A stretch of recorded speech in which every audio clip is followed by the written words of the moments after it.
c'est bon. Ok. Donc, bonjour à tous. Très heureux d'être là avec vous aujourd'hui. Donc, Laurent Garret, groupe Sogelink. Je suis aujourd'hui donc le directeur général adjoint de Sogelink en France. Je suis dans ce webinaire avec Aurélien Dalmas, qui est notre product manager des solutions électriques et gaz à Sogelink. Et si vous voulez bien, donc je vais vous parler rapidement de Sogelink, une petite introduction, et Aurélien va continuer pour vous parler donc de Starelec dans les études et faire un petit topo sur EcoStar dans nos solutions avec une session de questions-réponses pour finir.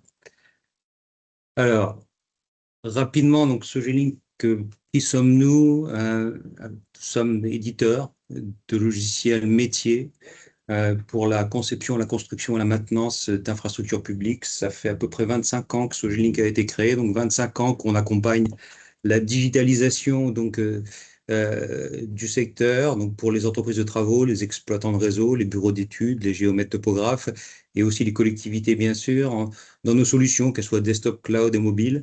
Sogelink aujourd'hui, c'est quoi en quelques chiffres? On est présent principalement dans 3 pays, la France bien sûr, notre siège social est près de Lyon à Caluire, mais aussi on a une présence importante aux Pays-Bas, locale et en Norvège.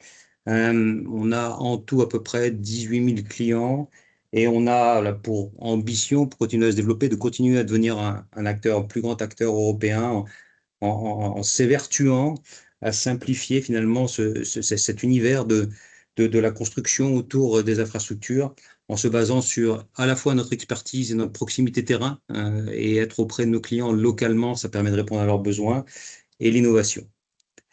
Aurélien, si tu passes. Alors, encore une fois, très rapidement, ce que vous voyez ici, c'est voilà, la chaîne de valeur de la construction dans un projet, donc de partie de descriptif, puis ensuite forcément sa conception et sa réalisation pour arriver à sa maintenance avec tous les acteurs qui y participent. Sogelink a des solutions sur à peu près l'ensemble de la chaîne de valeur aujourd'hui.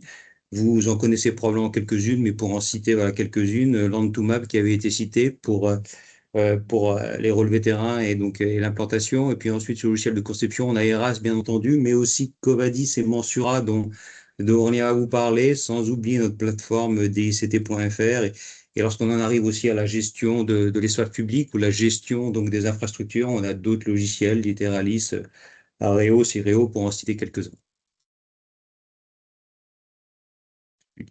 Suivant, merci Aurélien. Alors, on a lancé en ce début d'année un nouveau projet, donc un nouveau plan stratégique qu'on a baptisé OneLink, donc au service finalement de nos clients, avec pour ambition de rendre la construction encore plus rapide, plus efficace, plus durable, en simplifiant la complexité réglementaire et opérationnelle. Donc, grâce à la plateforme de collaboration que vous voyez là, Sogelink Connect, mais aussi on veut s'évertuer à travailler sur la fluidité de la donnée entre le bureau et le terrain et s'appuyer sur l'intelligence artificielle pour en faire un vrai compagnon de route pour tous, de manière à gagner en efficacité. Donc, le thème de OneLink, c'est accélérer finalement la digitalisation des métiers de l'infrastructure en France et en Europe. Et c'est précisément, je pense, qu'aujourd'hui, ce qu'Enedis est en train de faire, Guillaume, et on s'inscrit pleinement dans le projet qui est décrit pour cette raison. OneLink et le projet d'Enedis fait quelque chose de très similaire. Et petit dernier slide sur la présentation de Sogelink avant de passer la main à Aurélien. Voilà, donc OneLink, c'est un projet qu'on a lancé en début d'année, mais c'est un projet qui a déjà pris corps dans certaines initiatives stratégiques. Alors la plateforme Sogelink Connect, qui est notre plateforme qui permet voilà, l'échange de données, le partage, et offre des solutions de productivité aux clients. Uniplan qui est une offre qu'on a lancée en tout début d'avril, qui permet d'obtenir simplement un plan de synthèse de réseau, donc l'ensemble des réseaux d'un projet, un plan vectorisé, et ce directement en partant des solutions de conception, qui permet de gagner beaucoup de temps pour retranscrire donc le réel dans les solutions de conception et de pouvoir les consulter donc sur le terrain. Et enfin, et c'est là que donc c'est ce dont Aurélien va vous parler. Starelec, donc, que nous on se propose d'adresser avec la solution Mensura, donc une solution moderne pour la conception et le dimensionnement des réseaux électriques. Merci Laurent, je vais prendre la suite. Effectivement, donc moi je suis Aurélien Dalmas, je suis product manager pour toutes les solutions d'études électricité. Comme le disait Guillaume, donc on se lance cette année sur les études, l'intégration du Star Elec dans les études. On va lancer des expérimentations, mais c'est un sujet auquel on est intégré depuis un moment, notamment avec Enedis. On a donc, suite au RECOSTAR, ou en tout cas en complément du RECOSTAR, déjà réfléchi à cette partie-là du Star Elec. Donc on a aussi pris pas mal de retours des utilisateurs. On a analysé un petit peu aussi les solutions qu'on avait dans le groupe pour faire des études. On en a plusieurs et finalement le choix s'est porté assez naturellement sur Mensura, qui est donc une solution déjà existante dans le groupe, hein, qui se prêtait complètement à cette expérimentation et pour aller aussi le plus rapidement possible pour pouvoir proposer rapidement des premiers tests et valider ce modèle. En fait, c'était aussi le but de ces expérimentations. Alors, Mensura, c'est une solution donc, qui a plus de 35 années d'expérience. Hein. Elle est vraiment bien implantée en France, hein, notamment. Il y a plus de 10 000 utilisateurs. Donc, elle est très présente dans les grands projets d'infrastructure, les grands projets routiers, dans les réseaux d'assainissement, dans le terrassement, dans les réseaux aussi pour faire des VRD, pour faire des lotissements, des choses comme ça. C'est vraiment une solution complète. Alors, les avantages, c'est ça qui nous a aussi fait choisir cette solution pour cette intégration du Star Elec. C'est que déjà, c'est une solution qui est déjà disponible, hein, présente chez nos utilisateurs. Donc ça fait une très, très bonne base. Et elle est basée sur un moteur autonome. Donc ça, pour nous, ça peut être un vrai avantage pour justement travailler sur ce nouveau format qui nécessite de gérer de la topologie, de gérer des attributs, de gérer de la cohérence de données. On est entre effectivement de la DAO et du SIG, donc c'est vraiment ce genre d'outil qui nous permet, le fait d'avoir un moteur autonome nous permet vraiment de développer comme on veut pour vraiment faire au mieux une interface qui soit la plus puissante possible pour nos utilisateurs. Alors l'autre avantage que je mets sur la deuxième partie de Mensura tel qu'il est actuellement, c'est qu'il est déjà ouvert sur beaucoup de formats d'échange. Ça, c'est quelque chose qu'on a travaillé depuis des années, hein, c'est de pouvoir échanger notamment en DGN, en DWG, mais aussi au format IFC, hein, le format BIM. On a déjà du Star DT, intégration du Star DT, nuage de points, Shape, FluidGN, GeoTIFF. Donc voilà, il est déjà prêt pour les métiers de l'infrastructure de manière générale. Et d'ailleurs, c'est aussi ça qui nous a fait choisir ce format, c'est que, ce logiciel, c'est que il est déjà prêt aussi pour le Star Elec. En quelque sorte, quand on a créé le module qui va permettre d'intégrer toutes les études d'électricité, le format était en cours de finition. Donc, on a pu intégrer justement les spécifications de ce format Star Elec.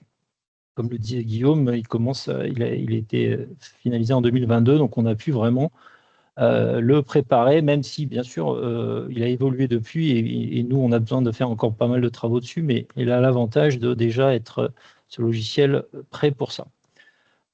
Quelque chose qui est aussi un retour de nos utilisateurs sur Mensura, c'est le côté l'ergonomie. Elle est reconnue, on a vraiment un outil qui est assez rapidement pris en main. Bien sûr, hein, il y a de l'adaptation, c'est la conduite du changement, comme disait Guillaume. Mais on a toute une gestion liée aux objets. On a vraiment des objets intelligents qui vont pouvoir avoir une intelligence liée au réseau, notamment, qui va être vraiment intéressant pour notamment les études sur lesquelles on a des fois besoin de s'adapter, modifier, déplacer des réseaux. Et ça, ce logiciel est bien adapté pour. Et puis, avant-dernier point pour Mensura, c'est le fait qu'on a sur Mensura des systèmes de modules qui sont adaptés à chaque métier. Et donc, on peut faire modéliser un terrain, par exemple, faire des réseaux d'assainissement, faire du terrassement. Et surtout, on a déjà un module qui est dédié à tout ce qui est énergie, tout ce qui est réseau d'électrification, d'éclairage public, mais qui est pour l'instant un peu dédié plutôt pour les travaux communs de VRD. Ça, il va falloir, c'est justement l'objectif, ça va être de l'améliorer, hein, c'est ce qu'on verra par la suite, pour répondre au mieux aux besoins des réseaux électrification. Et dernier point sur Mensura, c'est que notre offre infra by Mensura, elle est connectée à notre plateforme Sogin Connect. Laurent en a un peu parlé, je vais faire un petit point, mais ça montre un peu qu'on s'ouvre aussi sur d'autres usages. C'est le principe de Sogin Connect que je vous montre. Donc, Mensura et nos solutions sont déjà connectés tous ensemble à cette plateforme d'échange. Et cette plateforme, en fait, elle est entièrement accessible en mode web. Elle peut même être accessible en mobilité. Et donc, elle permet de stocker des données, de partager des maquettes, visualiser des maquettes et surtout collaborer autour de plans pour pouvoir notamment faire des réserves sur des plans, des choses comme ça. On a aussi le côté réalité augmentée qui permettra d'amener sur le terrain le projet, le futur projet. À partir de fichiers BIM, le fichier IFC par exemple. Et puis, on met en place tout un tas de services qui s'étoffent chaque mois, en fait, où on essaye d'apporter de plus en plus de valeur dans cette solution.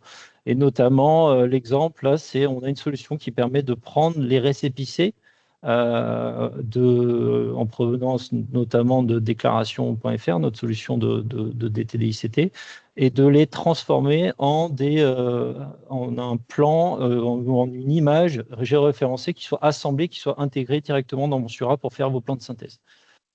Plus aussi Uniplan, comme l'a dit Laurent. Donc voilà un peu le concept de Sogin Connect. Donc c'est vraiment, je connecte mon Mensura à toute une plateforme en web qui permet un peu d'augmenter l'usage de nos solutions.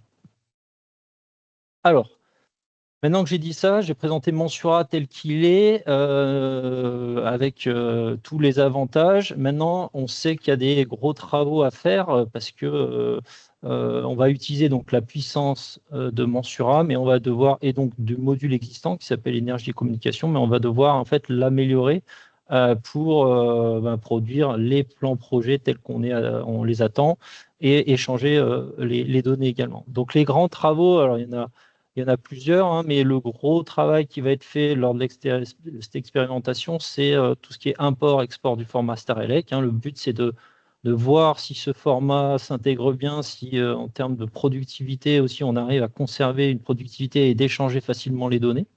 Donc pour ça, on va travailler aussi de concert avec Enedis pour justement s'assurer que tout fonctionne bien entre les différentes solutions. Bien sûr, on va devoir améliorer la base de données de Mensura pour ajouter tous les équipements attendus dans des projets Enedis, les équipements dans les coffrets, les équipements dans les postes, etc., les différents types de postes. Et surtout aussi les éléments nécessaires pour que le StarElec soit complet, tous les nœuds réseau, les composants, les choses comme ça. Tout ça, c'est quelque chose qu'on va devoir intégrer dans la base de données et intégrer dans notre workflow. Comme le disait aussi Guillaume, on va améliorer pas mal de fonctions de dessin liées aux études, aussi à terme aussi pour faire des schémas électriques. Donc ça, c'est un autre gros pôle de travaux à réaliser. Et puis après, tout ce qui est affichage d'informations techniques, on sait que c'est un domaine où on a besoin de faire afficher tous les équipements, compris dans un coffret, compris dans un poste, et surtout de les exporter avec des listes bien prédéfinies. Donc ça, c'est des choses qui sont déjà existantes. On va pouvoir exporter déjà des listes d'équipements, mais on n'a pas encore complètement le formalisme attendu dans ce domaine-là. Et puis, on va un travail un peu plus long, c'est l'intégration des réseaux aériens, qui, pour l'instant, n'est pas pris en compte dans Mensura. On est plutôt Mensura dans des réseaux enterrés. Donc là, ça va être un autre pan du travail pour intégrer tous ces réseaux aériens avec les portées, les cantons et tous les armements qu'on va devoir intégrer dans l'usage, dans les bases de données et dans les exports aussi vers Camélia, etc. Donc voilà pour les grands travaux. Alors, en termes de développement, pour l'année 2026, si on regarde, donc c'est la première ligne, en fait, donc notre gros but avec tous ces prestataires, toutes ces personnes, toutes ces expérimentations qu'on va pouvoir faire avec les différentes entreprises, ça va être le but, c'est de tester cette intégration du Starelec. Donc, comme le disait Guillaume, le but c'est d'y aller par étapes. Donc, on va tester avant l'été l'intégration du Star EPS, donc avec les fichiers déjà à disposition, même si on n'aura pas toute l'automatisation provenant d'Enedis, mais prendre les fichiers Star APS, donc les fichiers des chefs de maîtres d'ouvrage, les intégrer dans Mensura et donc pouvoir récupérer automatiquement les types de câbles, etc., les types de coffrets, donc un gain de temps. On va faire pareil après avec le Star Init, récupérer les réseaux existants dans la base de données cartographique d'Enedis et pouvoir les afficher dans Mensura. Aurélien, on a perdu Oui. le partage par contre. Ah, ok, pardon. Comment on fait ça? Tu repartages juste, c'est quelqu'un qui l'a pris par erreur. Ok, ça fait longtemps ou ouais, c'est pas Non, ça fait 15 secondes. Ok, bon, très bien. Le but après, en fait, c'est aussi de proposer des outils pour simplifier aussi. Un petit bruit. En fait, t'as fait surtout. Alors, je vais regarder un peu. Vous pouvez couper. Il n'y a pas vraiment qui peut ouvrir son micro. Ouais, pas de souci. Donc, aussi toute une phase pour proposer des outils pour faire la synthèse entre la grande échelle et le Star Init. Parce que le Star Init, c'est basé sur la moyenne échelle et la grande échelle sera encore fournie, mais on va proposer aussi des outils pour simplifier tout ça quand même. Et le but, ça sera tout début 2027 d'avoir vraiment le workflow global, c'est-à-dire j'importe du Star APS, j'importe du Star Init ou en une fois le Star APS qui portera aussi le Star Init, je fais mon projet et je peux l'exporter en Star APD. Et donc ça permettra d'avoir le tour complet, on va dire, du cycle.